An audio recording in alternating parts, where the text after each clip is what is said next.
Hey guys, hopefully this will be a quick demo, but I'm going to teach you how to tag windows and also tag rooms.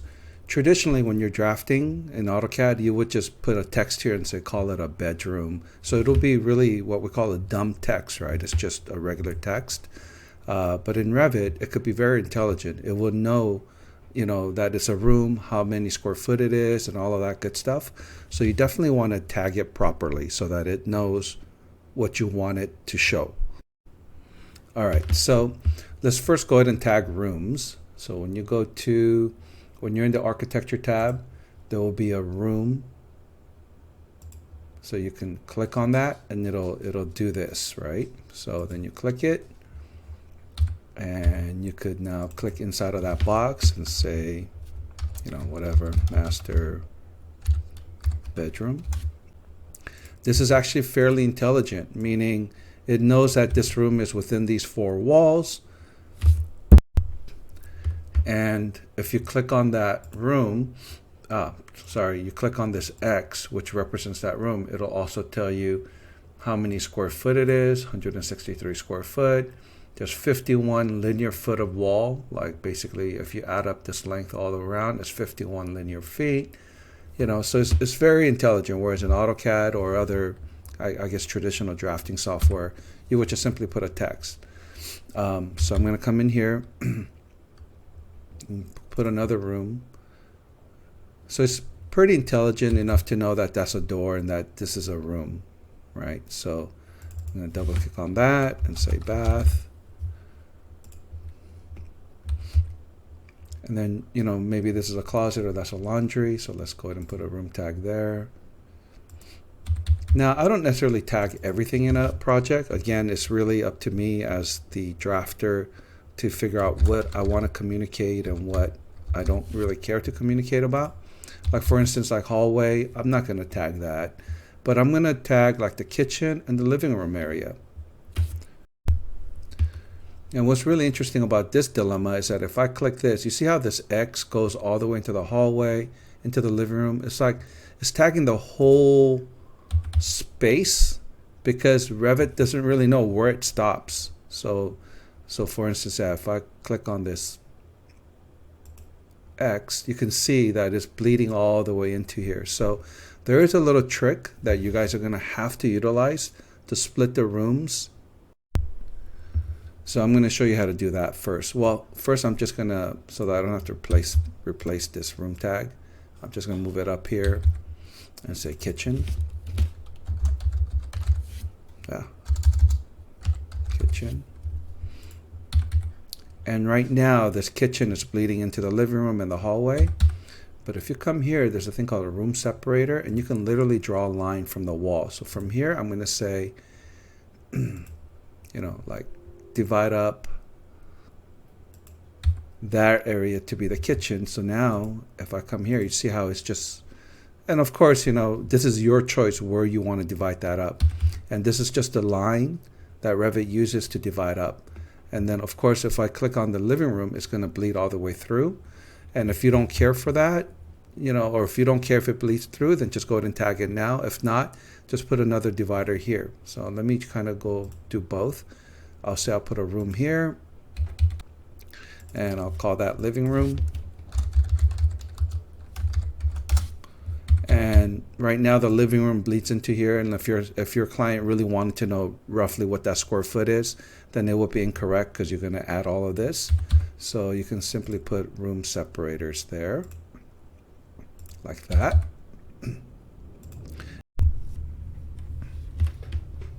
So you can just simply put a room separator there and then you'll be fine. Now, I don't know about you guys, but having these lines just floating around is very annoying, but it's really simple. Obviously you don't want to delete it, because if you delete it, then the room tags are gone, but you can select them and hide them. Remember that? So I use a shortcut EH, which is element hide.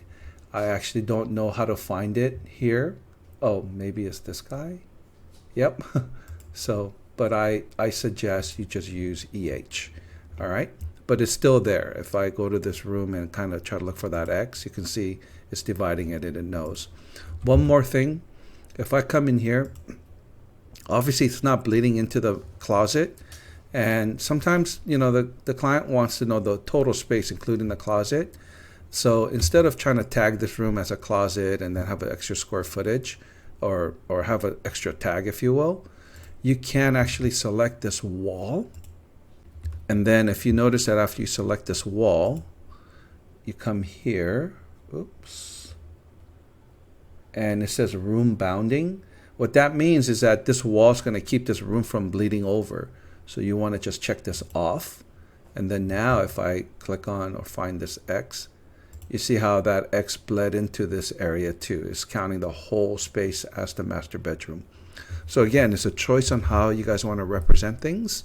But at the end of the day, figure out how to use the room tag and, get the rooms labeled correctly.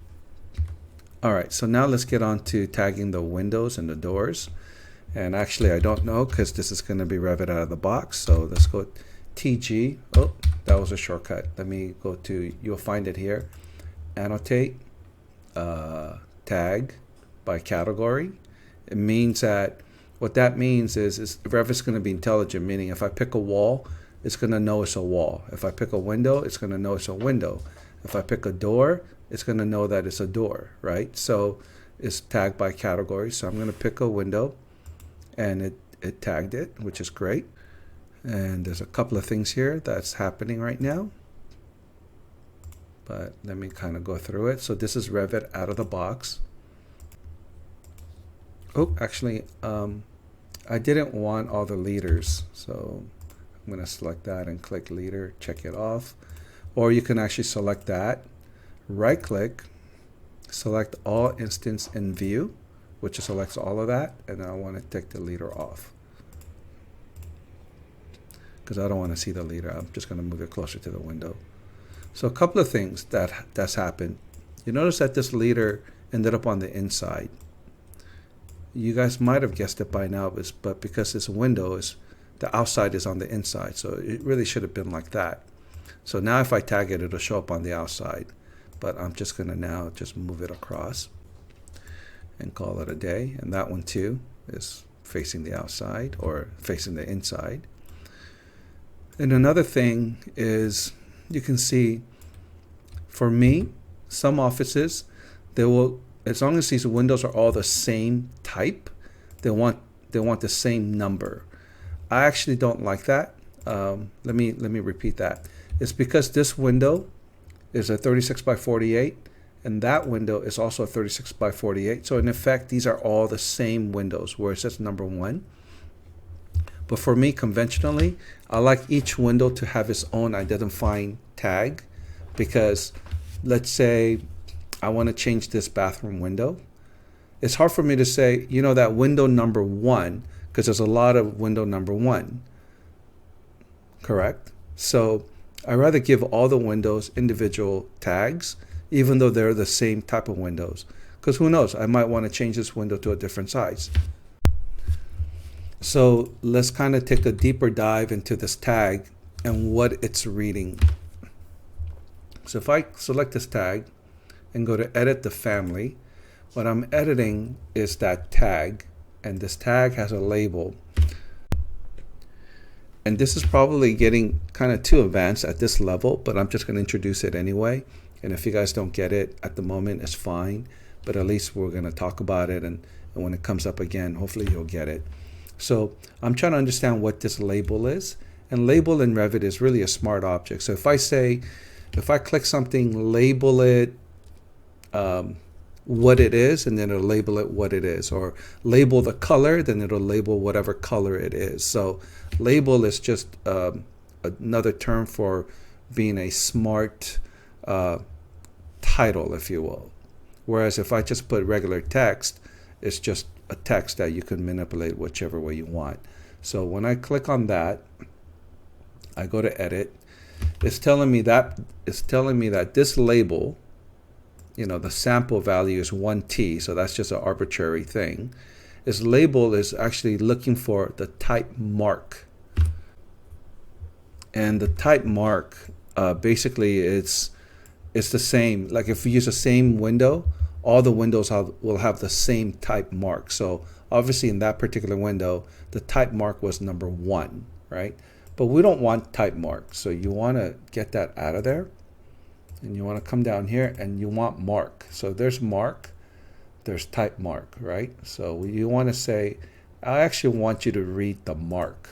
And mark is individual, meaning each component will have an individual mark, right? So now you guys have made your first family edit. So I don't necessarily want you to save this to your Revit computer. Like we'll talk about family management later. But for now, just go ahead and load it into your project.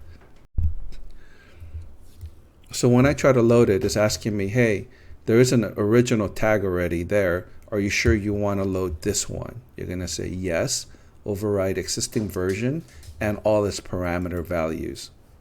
So now I did it. So now you get a 1, 2, 3, 4. They'll go in sequence. So if I add another window here and I tag it TG, take off the leader. So now that'll be window number 10. So it'll just go in sequential order, even though this window is the same as that window. So, I mean, I know that this is not a drafting course, but so I'm not sure how many of you guys will understand what I just talked about, but I want you guys to learn how to make that change. Because I know Revit out of the box, they usually just have it as a type mark instead of just a regular mark. But what's really interesting is that the doors, they will have, oh, that's a door symbol.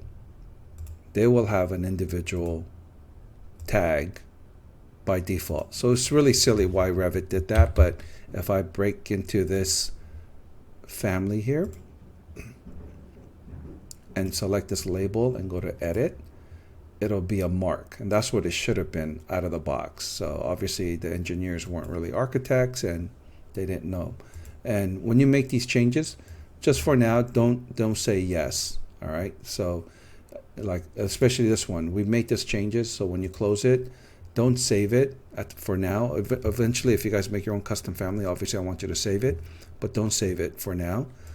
Because once you load it, it'll be part of this file anyway. So there you have it, guys. How to make tags, door tags and window tags. Some of you guys will be successful, some of you guys will not, but give it a shot and try to figure it out, okay? We'll talk to you guys in the next video.